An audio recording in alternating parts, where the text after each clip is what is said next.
అందరికీ నమస్కారం అండి. స్టోరీ బుక్ ఛానల్కి స్వాగతం.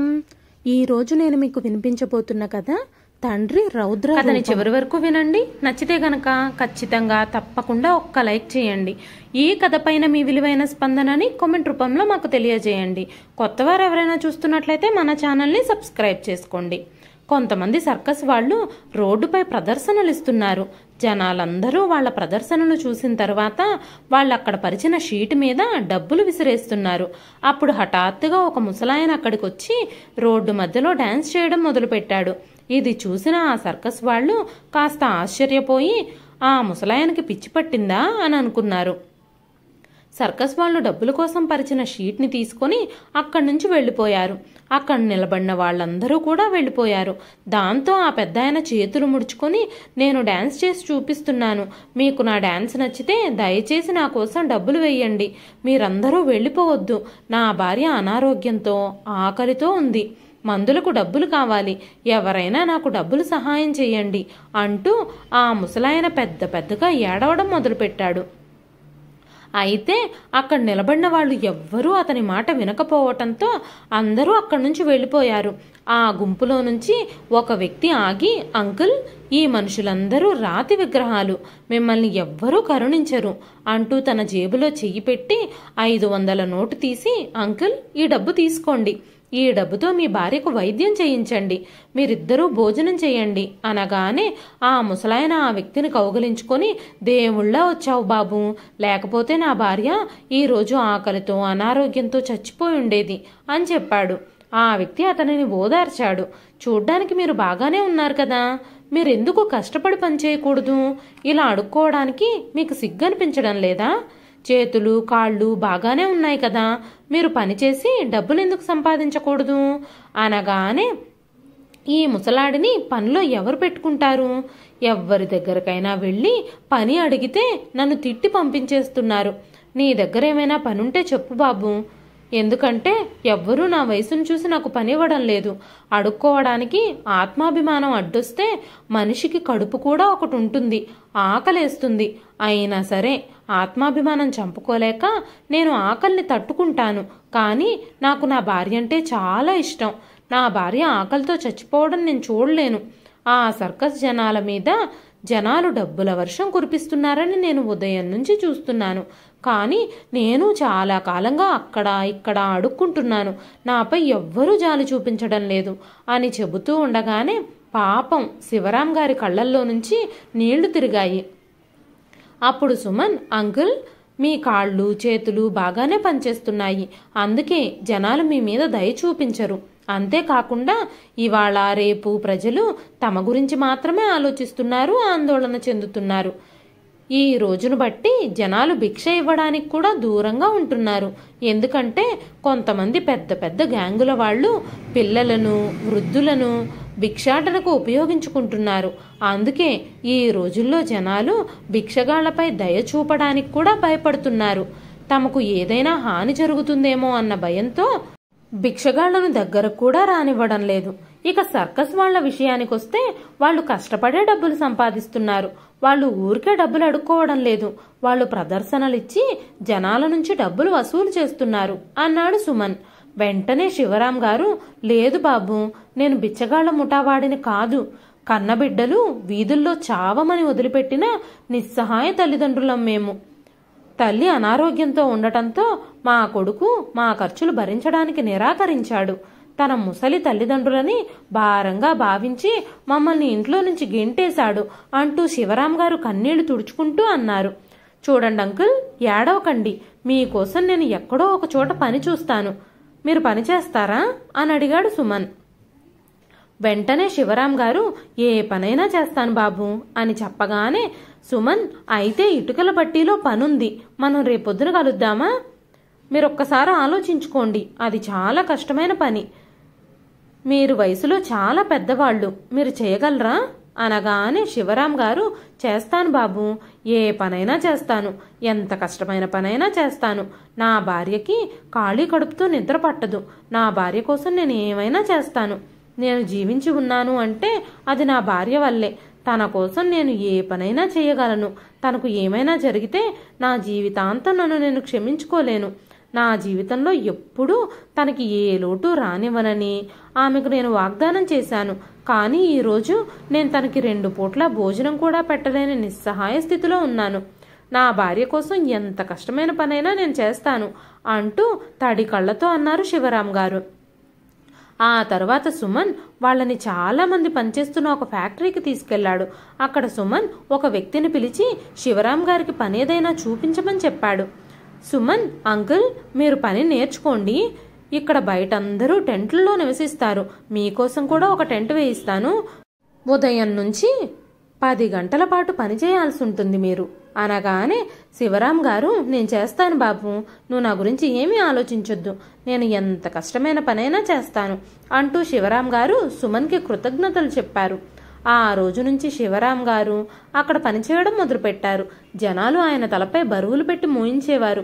పాపం శివరాం గారు ఆయన వయసు కారణంగా జారి పడిపోతూ లేస్తూ ఇటుకలను మోసుకెళ్లేవాడు. ఒక్కోసారి ఆ బరువులు మోయలేక ఆయనకి ప్రాణం పోతున్నట్టు అనిపించేది. కొన్నిసార్లు ఊపిరి తీసుకోవడానికి కూడా చాలా ఇబ్బంది అయ్యేది. కానీ ఆయన తన చేతనైనంత వరకు కష్టపడి తన భార్యకు భోజనం పెట్టడానికే ప్రయత్నించేవాడు.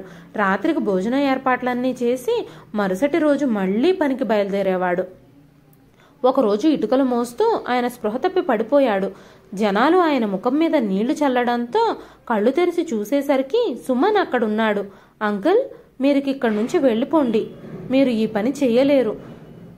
మీరు కళ్ళు తిరిగి పడిపోయినప్పుడు మా యజమాని చూసి ఇంత పెద్ద ఆయన్ని పనిలో ఎందుకు పెట్టుకున్నావు అని నన్ను తిట్టారు. ఇక నేను మీకు ఇక్కడ పని కల్పించలేను, నన్ను క్షమించండి అనగానే శివరాం గారు, కాస్త నన్ను కరుణించండి, ఇప్పటికిప్పుడు నేను ఎక్కడికి వెళ్ళగలను? మీ బాస్ ఎక్కడున్నారో చెప్తే నేను వెళ్ళి ఆయన్ని కలుస్తాను అంటూ శివరాం గారు సుమన్ని వేడుకున్నారు. అప్పుడు సుమన్, మా బాస్ కారులో వెళ్తున్నారు, కానీ ఆయన్ని మీరు కలిసినా ఉపయోగం లేదు, అతను మీతో పని చేయించడానికి ఒప్పుకోడు అని సుమన్ చెప్పగానే శివరాం గారు గబగబా లేచి ఆ యజమాని దగ్గరకు పరిగెత్తాడు. శివరాం గారు ఆ ఫ్యాక్టరీ ఓనర్ని చూడగానే చాలా ఆశ్చర్యపోయారు.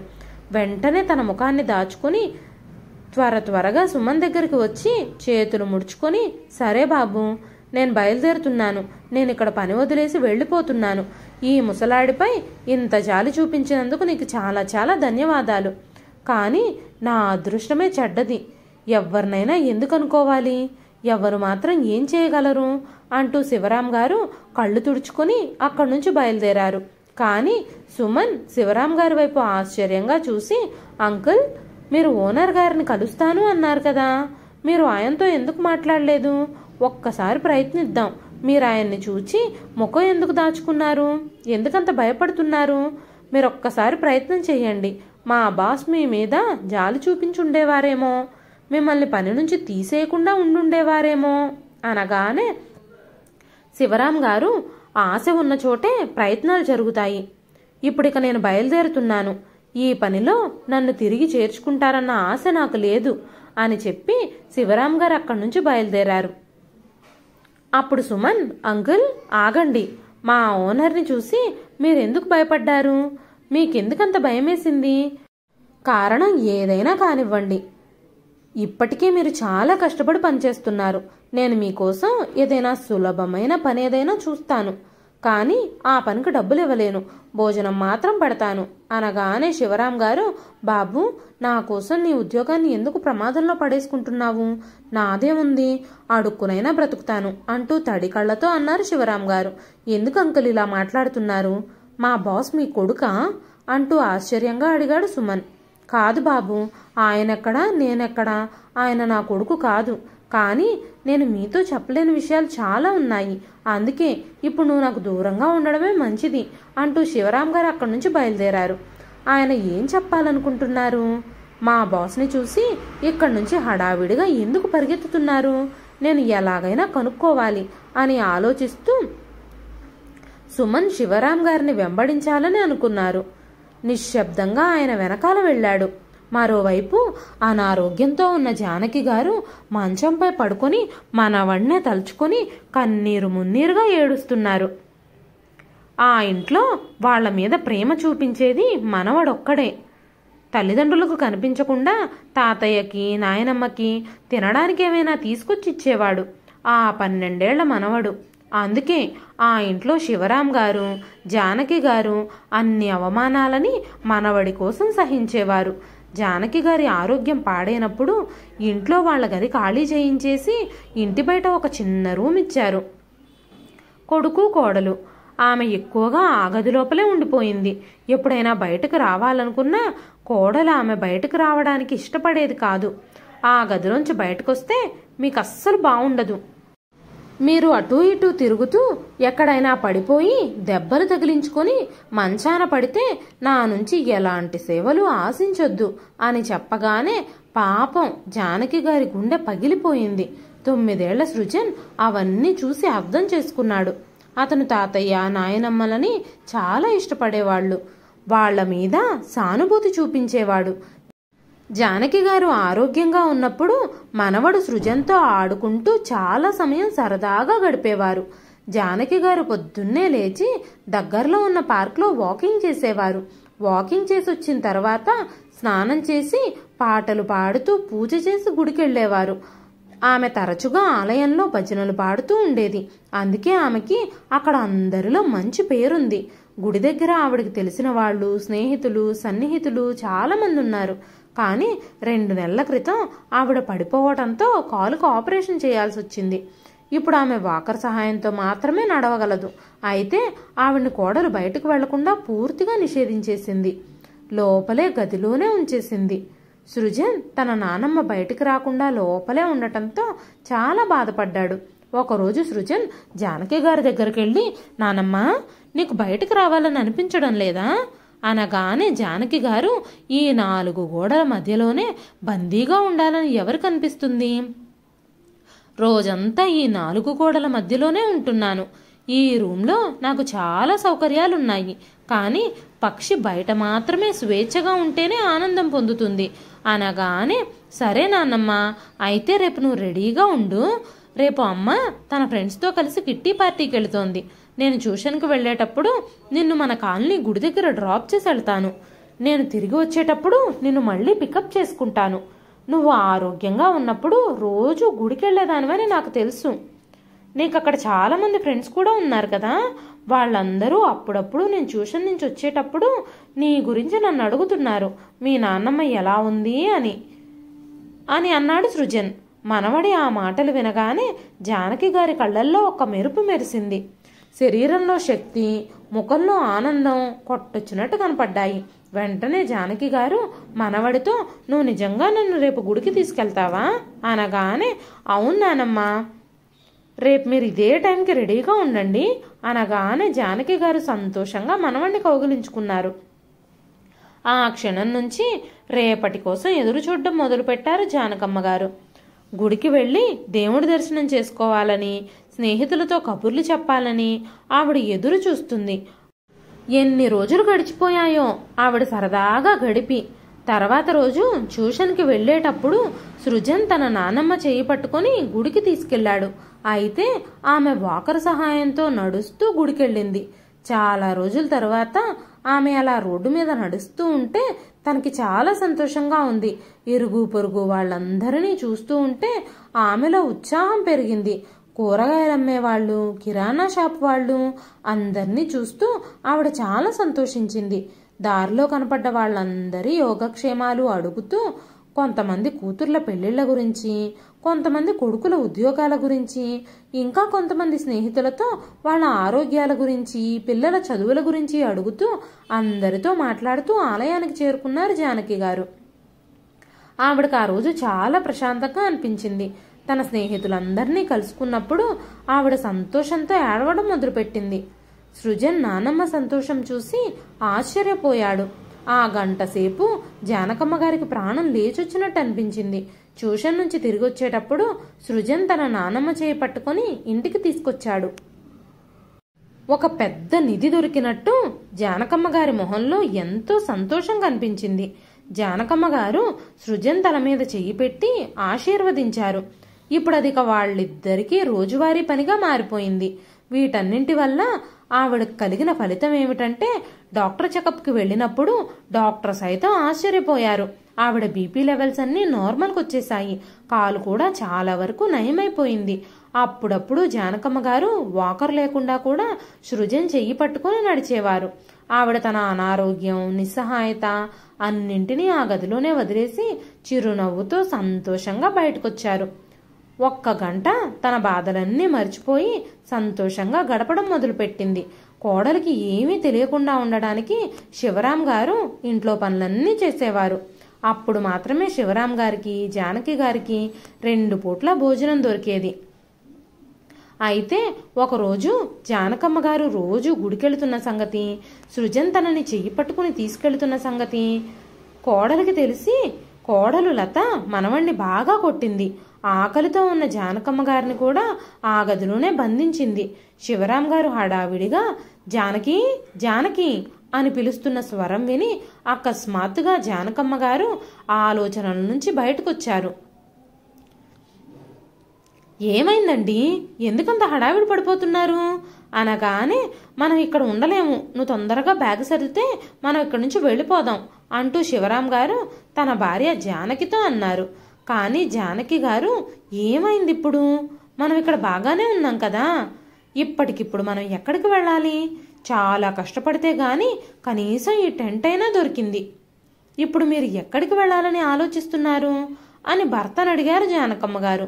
మనం ఎక్కడి నుంచి వచ్చామో అక్కడికే వెళ్ళిపోవాలి అనగానే, మనం కష్టపడి సంపాదించుకున్న బ్రతుకు తెరువుని ఇలా కాలదన్నుకుని వెళ్ళిపోవడం అంత మంచిది కాదు అన్నారు జానకమ్మ గారు. అప్పుడు శివరాం గారు, ఈ ఫ్యాక్టరీ ఓనర్ని చూస్తే నువ్వు ఇక్కడ ఒక్క క్షణం కూడా ఉండలేవు, ఆయన మనల్ని ఉండనివ్వడు కూడా అన్నారు. వెంటనే జానకమ్మ గారు, ఇంతకీ ఎవరో ఆ యజమాని, మీరు వాళ్ళని చూశారా అంటూ ఆశ్చర్యంగా అడిగారు. వెంటనే శివరాం గారు, ఈ ఫ్యాక్టరీ ఓనర్ ఎవరో కాదు, అర్జున్ అనగానే జానకమ్మ గారు, ఏంటి అర్జునా, అర్జున్ మిమ్మల్ని కలిశాడా అంటూ జానకమ్మ గారు మౌనంగా తన వస్తువులను సర్దుకోవడం ప్రారంభించింది. వాళ్ళ టెంట్ బయటే నిలబడి వాళ్ళ సంభాషణ అంతా వింటున్న సుమన్ ఇదంతా విని ఆశ్చర్యపోయాడు. మా బాస్ పేరు వీళ్ళిద్దరికీ ఎలా తెలుసు అనుకుంటూ, వీళ్ళిద్దరూ ఎవరు, వీళ్ళిద్దరూ ఓనర్ గారి తల్లిదండ్రులైతే కాదు, ఎందుకంటే ఓనర్ గారి తల్లిదండ్రులు ఇద్దరూ నాకు తెలుసు, వాళ్ళిద్దరూ చనిపోయారు, వీళ్ళు వాళ్ళ తల్లిదండ్రులైతే కాదు కాబట్టి అర్జున్ గారు వీళ్ళకి ఎలా తెలుసు, ఇలా ఆలోచిస్తూనే సుమన్ అక్కడి నుంచి వెళ్ళిపోయాడు. జానకమ్మ గారు, శివరాం గారు కూడా బ్యాగులు సర్దుకుని రోడ్డు మీదకు బయలుదేరారు. సుమన్, ఈ ముసలాళ్ళిద్దరూ ఇప్పుడు ఎక్కడికి వెళతారు అని వాళ్ళ మీద జాలితో ఆలోచించసాగాడు. అసలు విషయం ఏంటో తెలుసుకోవాలని ఉత్సాహం కూడా ఉంది సుమన్లో. సుమన్ అక్కడ పనిచేసే మనుషుల్లో ఒకరిని పిలిపించి శివరాం గారిని, జానకి గారిని వేరే పని సాకుతో కొత్త ఆశ్రయం ఇచ్చాడు. ఒకరోజు సుమన్ తన ఇటుకల ఫ్యాక్టరీ బయట దుప్పటి కప్పుకొని కూర్చున్న శివరాం గారిని చూసి చూడనట్టుగానే వెళ్ళిపోయాడు. ఆయన అర్జున్ని చూడగానే తన ముందు చేతులు ముడుచుకొని ఏడవడం ప్రారంభించాడు. వాళ్ళిద్దరూ మాట్లాడుకునేది సుమన్కి వినిపించడం లేదు. కొంచెం దూరంగా ఉన్నాడు సుమన్. అయితే ఇప్పుడు సుమన్ విషయం ఏమిటో తెలుసుకోవాలనుకున్నాడు. వాళ్లకు కనిపించకుండా కొంచెం దగ్గరగా వెళ్ళాడు. సుమన్ దగ్గరకు వెళ్లే సమయానికి ఇద్దరూ ఎవరి దారిన వాళ్ళు వెళ్ళిపోయారు. కొన్ని రోజుల తర్వాత శివరాం గారు ఇటుకల ఫ్యాక్టరీ బయట అర్జున్ కోసం ఎదురు చూస్తూ ఉండడం కనిపించింది. ఈసారి సుమన్ ఆయనకు దగ్గరలోనే కనబడకుండా నిలబడి ఏం జరుగుతుందో వినాలనుకున్నాడు. అర్జున్ వచ్చాక శివరాం గారు, బాబు అర్జున్, మా కొడుకు గురించి ఏమైనా తెలుసా నీకు అని అడిగారు. వెంటనే అర్జున్, అతను ఊరు విడిచి వెళ్ళిపోయాడు అని చెప్పగానే, మరి నా ఇల్లు అన్నారు శివరాం గారు. అంకుల్, ప్రస్తుతం అది ఖాళీగానే ఉంది, మీ కొడుకు అజిత్ దాన్ని అమ్మడానికి పెట్టాడు. చూడండి అంకుల్, మీరు మీ కొడుకుకు భయపడి తప్పు చేశారు, కానీ ఇప్పటికీ నేను మీకు సహాయం చేయాలనే అనుకుంటున్నాను. ఎందుకంటే మీరు నా విషయాల్లో అపార్థానికి గురయ్యారు. అయితే తెలిసి తెలియక మీరు ఆ తప్పు చేశారనే విషయం నేను అర్థం చేసుకున్నాను. అదంతా మర్చిపోండి. ప్రతి తల్లిదండ్రులకి పిల్లలపై ప్రేమ ఉంటుంది, నేను దాన్ని అంగీకరిస్తాను. కానీ ఆ ప్రేమతో గుడ్డిగా మారడం మంచిది కాదు. సరే, నేను ఇక వెళతాను అంటూ అర్జున్ వెళ్ళిపోగానే శివరాం గారు ఏడవడం మొదలుపెట్టారు. అర్జున్ వెళ్ళిపోగానే సుమన్ నేరుగా శివరాం గారి దగ్గరకు వచ్చి, అంకుల్, ఏమైంది, ఎందుకు ఏడుస్తున్నారు? మీ కథ తెలుసుకోవాలని చాలా రోజులుగా అనుకుంటున్నాను, కానీ మీరు ఏం మాట్లాడుకుంటున్నారో నాకు అర్థం కావడం లేదు. వేరే ఊరు వెళ్ళిపోయింది ఎవరు? అసలు మీకేమైంది? మా బాస్కి మీకు మధ్య ఏం జరిగింది? ఆయనకి మీ మీద కోపం ఎందుకుంది? అనగానే శివరాం గారు, నా కథ తెలుసుకుని నువ్వేం చేస్తావు బాబు అన్నారు. వెంటనే సుమన్, అంకుల్, మీకు మా ఓనర్తో సంబంధం ఏమిటి? ఆ రోజు ఆయన్ని చూసి నువ్వెందుకు పారిపోయావు? ఆ విషయం నేను తెలుసుకుంటే నేను మీకేమైనా సహాయం చేయగలనేమో అనగానే శివరాం గారు, నువ్వు నాకు సహాయం చేయలేవు బాబు, కానీ నువ్వు చెప్పమంటున్నావు కాబట్టి నాకు అదంతా నీకు చెప్తాను. ఈరోజు మీ బాస్ అయిన అర్జున్ నా కొడుకుతో పాటు ఆఫీస్లో పనిచేసే కొలీగ్. నా కొడుకు మా పట్ల చాలా క్రూరంగా ప్రవర్తించేవాడు. అర్జున్ అప్పుడప్పుడు అజిత్తో కలిసి మా ఇంటికి వస్తూ ఉండేవాడు. మా కొడుకు కంటే ఎక్కువగా అర్జున్ మా మీద ప్రేమ చూపించేవాడు. మా నిస్సహాయతను సద్వినియోగం చేసుకొని మా కొడుకు కోడలు మమ్మల్ని మోసం చేసి ఆస్తులు లాక్కొని మాతో చాలా దారుణంగా ప్రవర్తించేవారు. కానీ అర్జున్ ఇంటికి వచ్చినప్పుడల్లా మా కొడుకు అజిత్ మా మీద చాలా ప్రేమ ఉన్నట్టు నటించేవాడు. తను వెళ్ళిపోయాక ఇక రోజంతా ఇంట్లో గానుగెద్దుల్లా మమ్మల్ని కొట్టేవారు, పని చేయించేవారు. కొడుకు కోడలు మాపై చేతులెత్తడానికి కూడా వెనకాడేవాళ్ళు కాదు. ఒకరోజు కొడుకు కోడలు ఇద్దరూ ఇంట్లోనే ఉన్నారు. కోడలు మాకు రాత్రి మిగిలిపోయిన నీళ్ల పప్పు అన్నము పెట్టి టీవీ చూస్తూ కూర్చుంది. రోజంతా ఇంటి పనులతో అలసిపోయిన నేను జానకి మేమిద్దరం కలిసి భోజనం చేస్తూ ఉన్నాము. అప్పుడే డోర్ బెల్ మోగింది. కోడలు అక్కడే కూర్చునుంది కదా, తనే డోర్ తీస్తుందిలే అని మేము తింటూనే ఉన్నాము. అప్పుడు డోర్ బెల్ మళ్ళీ మోగింది. మా కొడుకు అజిత్ డోర్ తీసి పిజ్జా తీసుకొని లోపలికి వస్తూ తినే పనిలో మునిగిపోయి, మీకు డోర్ బెల్ మోగిన విషయం కూడా వినిపించడం లేదా అంటూ అజిత్ తన తండ్రిని 2 సార్లు చెంపదెబ్బలు కొట్టాడు. వెంటనే శివరాం గారు, బాబు, మేం భోజనం చేస్తున్నాం, అందుకే లెగవలేదు.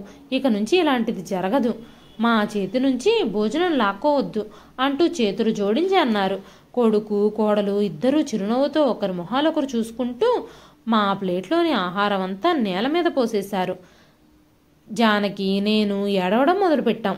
ఆకలితో ఉన్న నా భార్య జానకి నా కొడుకు కాళ్ళు పట్టుకుని, నా భోజనం నాకు ఇచ్చేయండి, నాకు చాలా ఆకలిగా ఉంది, నేను 2 ముద్దలు మాత్రమే తిన్నాను అంటూ మా అబ్బాయిని కనికరం చూపించు అంటూ బ్రతిమాలినా సరే మా అబ్బాయి కోడలు కాస్తైనా కనికరం చూపించలేదు. అప్పుడప్పుడు అర్జున్ మా ఇంటికి వచ్చినప్పుడల్లా భోజనంతో పాటు మాకు గౌరవం కూడా లభించేది. కానీ అర్జున్ వెళ్ళిపోయిన వెంటనే మాతో డబుల్ పనులు చేయించుకునేవారు కొడుకు కోడలు. ఒకరోజు అర్జున్ తన కుటుంబంతో కలిసి మా ఇంటికి భోజనానికి వచ్చాడు. తినడం తాగడం పూర్తయిన తర్వాత వాళ్ళందరూ వెళ్ళిపోయారు. అర్జున్ వెళ్ళిపోగానే నా భార్య గిన్నెలు తోముతూ నేను ఇల్లు శుభ్రం చేయడంలో బిజీగా ఉన్నప్పుడు కాసేపటి తర్వాత అర్జున్ ఇంట్లో తన మొబైల్ మర్చిపోయాడు కాబట్టి తీసుకెళ్లడానికి తిరిగొచ్చాడు. లోపలికి రాగానే ఇంటిని సరిగ్గా శుభ్రం చేయడం లేదని నా కొడుకు నన్ను ఒక్క తోపు తోశాడు. నేను కింద పడిపోబోయాను. వెంటనే అర్జున్ నన్ను పైకి లేపి, బాబాయ్ గారు, ఏమైంది మీకు? మీరు బానే ఉన్నారు కదా, దెబ్బలేం తగలలేదు కదా అంటూ అర్జున్ మా అజిత్ని లాగిపెట్టి కొట్టి, తల్లిదండ్రులతో ఎవరైనా ఇలా ప్రవర్తిస్తారా అని తిట్టాడు. అప్పుడు అర్జున్ తన ఆఫీసులో కంప్లైంట్ ఇవ్వమని నన్ను అడిగాడు. దానివల్ల అజిత్ ఉద్యోగం పోతుందని, మీరేం భయపడాల్సిన అవసరం లేదు, మీ కొడుకుకి బుద్ధి వస్తుంది అని చెప్పాడు. మరుసటి రోజు మా కొడుకుపై కంప్లైంట్ చేయించడానికి మేము పోలీస్ స్టేషన్కి వెళ్ళాం. ఆ తర్వాత ఆఫీసుకు కూడా వెళ్ళాం. కానీ అని చెబుతూ శివరాం గారు మౌనంగా నిలబడ్డారు. వెంటనే సుమన్, ఏం జరిగింది అంకుల్? అసలు ఏం జరిగిందో దయచేసి నాకు చెప్పండి అని అడిగాడు. మమ్మల్ని తీసుకెళ్లడానికి అర్జున్ వచ్చే ముందు రోజు రాత్రే అజిత్ మాకు వ్యతిరేకంగా ఏదైనా మాట్లాడితే అప్పుడు నువ్వు రోడ్డును పడాల్సి వస్తుంది అని, నేను మీ భార్యను కూడా చంపేస్తాను అంటూ కోడలేమో మమ్మల్ని బెదిరించింది. ఆపై అర్జున్ మమ్మల్ని ఇంటి నుంచి తీసుకెళ్లి కంప్లైంట్ ఇవ్వడానికి వచ్చాడు. మీరు ఇంట్లో 2 పూట్ల భోజనం తినాలనుకుంటే ఆఫీస్లో నోరెత్తకుండా మౌనంగా ఉండండి. మొత్తం నిందనంతా అర్జున్ పైనే వెయ్యండి. దానివల్ల అర్జున్ని ఆఫీస్లో కొన్ని రోజులు సస్పెండ్ చేస్తారు. అర్జున్ స్థానంలో నాకు ప్రమోషన్ వస్తుంది. ఇదంతా చెయ్యకపోతే మేమేం చేస్తామో మీకు తెలుసు కదా అంటూ అజిత్ మమ్మల్ని బెదిరించాడు. ఇక మేము ఆఫీస్కి వెళ్ళిన తర్వాత మొత్తం నేరమంతా అర్జున్ పైనే మోపాము. ఇదంతా ఉద్దేశపూర్వకంగా అర్జునే కావాలని అజిత్ మీద నింద మోపాడని మేము చెప్పాము. కానీ దానివల్ల అర్జున్ ఉద్యోగం పోతుందని మాకు తెలియదు. ఆ తర్వాత మేము అర్జున్ని కలవలేదు. అర్జున్ కూడా ఉద్యోగం పోగొట్టుకున్నాడని తెలిసింది. ఆ తర్వాత కొన్నాళ్లకు అజిత్ మమ్మల్ని ఇంటి నుంచి గెంటేశాడు. మా మనవడు మా కోసం చాలా ఏడ్చాడు. కానీ కొడుకు గాని కోడలు గాని తమ మాటలు కూడా పట్టించుకోలేదు. ఆ రోజు అర్జున్ని ఇక్కడ చూసిన తర్వాత మేము అందుకే ఇక్కడి నుంచి ఖాళీ చేసి వెళ్ళిపోయాము. అతను మళ్ళీ మా ముఖం చూడడానికి కూడా ఇష్టపడడు. కాబట్టి మేము అక్కడి నుంచి వెళ్ళిపోయాము. తర్వాత ఒకరోజు అర్జున్తో మాట్లాడేటప్పుడు మా ఇంటి గురించి అడిగాను నేను. అజిత్ వేరే ఊరికి వెళ్ళిపోయాడని చెప్పాడు. నేను చేసిన తప్పుకి అర్జున్ని క్షమాపణలు అడిగాను. అప్పుడు అర్జున్ అజిత్ అమెరికాలో సెటిల్ అయ్యాడని, ఇల్లు అమ్మకానికి పెట్టాడని చెప్పాడు. మీ కొడుకు ఇంత దుర్మార్గుడు కదా అంకుల్. కానీ ఇప్పుడు మీరు ఆయన కోసం ఎందుకు వెతుకుతున్నారు? అతన్ని శిక్షించే అవకాశం వచ్చినప్పుడు వదులుకున్నావు కదా, ఇప్పుడు తన్ని కనిపెట్టి ఏం చేస్తావు అని అడిగాడు సుమన్.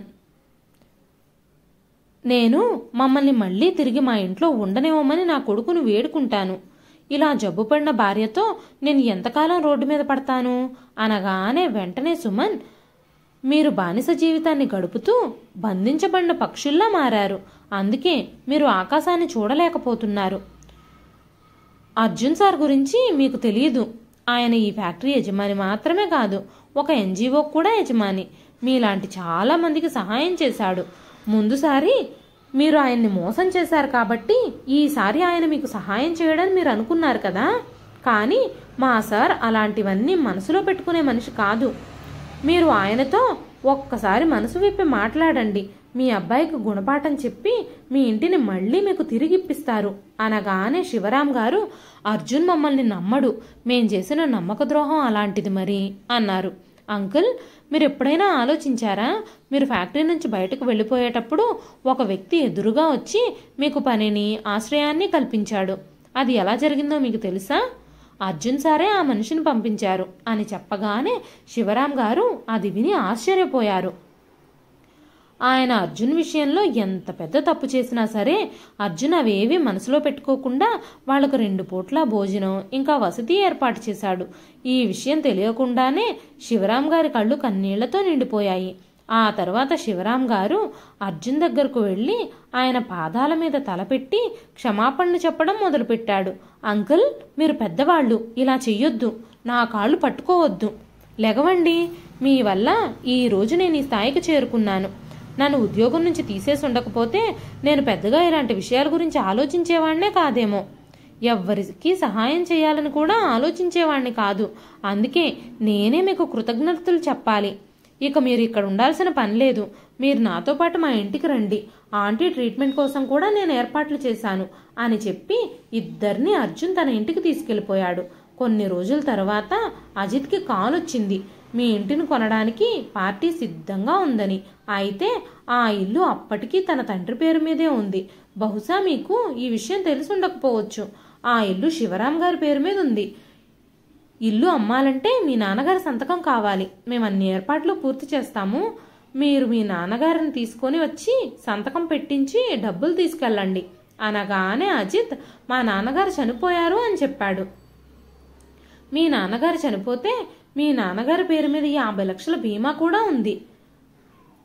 అది అతని కొడుకు కోడలు మాత్రమే పొందుతారు. ఎందుకంటే ఆయన భార్య కూడా ఇక లేరు అని చెప్పగానే ఇది విన్న ఇద్దరూ ఆనందంతో డాన్స్ చేయడం మొదలుపెట్టారు. అప్పుడు ఆ వ్యక్తి డెత్ సర్టిఫికెట్ చూపించి, ఈ డబ్బులు మీ పేరు మీదకి బదిలీ చేసుకోండి. మీకు కావాలంటే నేను ఫేక్ డెత్ సర్టిఫికెట్ తయారు చేయిస్తాను. కాకపోతే కొంచెం ఖర్చు అవుతుంది అనగానే, నువ్వు చేపించు, నేనిస్తాను. డబ్బులు ఎంత ఖర్చైనా నేను నీకు కావలసినంత డబ్బులు ఇస్తాను. మీరు ఆ సర్టిఫికెట్లన్నీ రెడీ చెయ్యండి అనగానే, ఇక్కడ కావలసిన డాక్యుమెంట్స్ అన్నీ ఫిల్ చేసి మీరు సంతకం పెట్టాలి అని చెప్పగానే అజిత్ కొద్ది రోజుల్లోనే తన భార్యతో కలిసి ఇండియాకు తిరిగి వస్తాడు. వాళ్ళిద్దరూ ఇండియాకు వచ్చిన తర్వాత తల్లిదండ్రులిద్దరూ చనిపోయి ఉంటారని భావించి డెత్ సర్టిఫికెట్ మీద హడావిడిగా సంతకం పెట్టాడు అజిత్. ఆ పేపర్లు చదవకుండానే ఇల్లమ్మి డబ్బులు తీసుకోవాలనే హడావిడిలో ఉన్నాడు కాబట్టి గుడ్డిగా సంతకాలు పెట్టేశాడు. ఆ తర్వాత వెనక నుంచి అర్జున్, ఇంకా సుమన్, ఇంకా శివరాం గారు అతని ముందుకొచ్చి, నీ పనైపోయింది, ఇప్పుడు ఇక వెళ్ళిపో అని చెప్పారు. నాన్న, నువ్వెక్కడి నుంచి వచ్చావు అనగానే, బాబు ఇప్పుడు నీ పని పూర్తయిపోయింది అని చెప్పగానే కొడుకు మొహం పాలిపోయి ఆశ్చర్యానికి లోనయ్యాడు. ఇదంతా దేనికి? మీరు నన్ను ఎందుకు ఇలా పిలిపించారు అనగానే, మీ నాన్నకు రావాల్సింది తిరిగి అప్పచెప్పడానికే మేము మిమ్మల్ని పిలిపించాం అన్నాడు అర్జున్. నువ్వు విదేశాల్లో సొంత వ్యాపారాన్ని ప్రారంభించడానికి ఈ ఇల్లమ్మి పెట్టుబడి పెట్టాలనుకుంటున్నావు, కానీ ఈ ఇల్లమ్మడానికి ఇప్పుడు మీరు అర్హులు కాదు అంటూ నవ్వుతూ చెప్పాడు అర్జున్. వెంటనే అజిత్ అర్జున్తో, నువ్వు ఇంతకు ముందు కూడా మా నాన్నని రెచ్చగొట్టే ప్రయత్నం చేశావు, ఇప్పుడు కూడా అలాగే చేస్తున్నావు. నాన్న, తినని నమ్మొద్దు అంటూ అజిత్ చెబుతూ ఉండగానే శివరాం గారు కొడుకును గట్టిగా లాగిపెట్టి కొట్టారు. ఆ రోజు నీ మాటలు వినడం వల్లే ఈ రోజు మా పరిస్థితి ఇంత దిగజారిపోయింది. ఆ రోజు కనుక మేము అర్జున్ మాటలు వినుంటే మేము ఇప్పటికీ ఇన్ని బాధలు పడాల్సి వచ్చేది కాదు. ఇంకెప్పుడూ జీవితంలో నీ మొహం నాకు చూపించుకో. నేను చనిపోయాక కూడా ఈ ఇల్లు, నా ఆస్తిపాస్తులు ఏవీ నీకు దక్కవు. మేమిద్దరం చనిపోయాక ఈ డబ్బుని, ఆస్తిని అర్జున్ నడిపిస్తున్న ఎన్జిఓకే రాసిస్తున్నాము. నా నాలుకతో నీ పేరు పలకడానికి కూడా నాకు అసహ్యంగా ఉంది. నువ్వు వెంటనే నా ముందు నుంచి వెళ్ళిపో, లేదంటే నిన్ను అమెరికా కూడా వెళ్ళనివ్వకుండా చేయగలను నేను అని చెబుతున్న తండ్రి రౌద్ర రూపాన్ని చూసి అజిత్ తండ్రి పాదాలపై పడి వేడుకున్నాడు. నాన్న, ఇలా చెయ్యొద్దు. నా భార్య మళ్ళీ తల్లి కాబోతుంది, మీరు తాత కాబోతున్నారు. నేనిప్పుడు ఉన్న ఫలానా రోడ్డు మీదకి వచ్చేస్తే నా భార్యని, పిల్లల్ని ఎలా చూసుకుంటాను? అమ్మ ఎక్కడుంది? నన్ను అమ్మ దగ్గరకు తీసుకెళ్ళు. ఈ సమయంలో మీరిద్దరూ మాకు చాలా అవసరం అనగానే శివరాం గారు కోపంగా, మీ అమ్మ పేరు కూడా నీ నోట్లో నుంచి రావడానికి వీల్లేదు. మళ్ళీ నీకు, నీ భార్యకి సేవకుల్లాగా మారి మీకు సేవలు చెయ్యలేం అనగానే అజిత్, నాన్న, తండ్రి కొడుకుల మధ్య ఇలాంటి చిన్న చిన్న గొడవలు జరుగుతూనే ఉంటాయి, ఆ మాత్రానికే మీరంతగా రియాక్ట్ అవ్వాలా అన్నాడు అజిత్.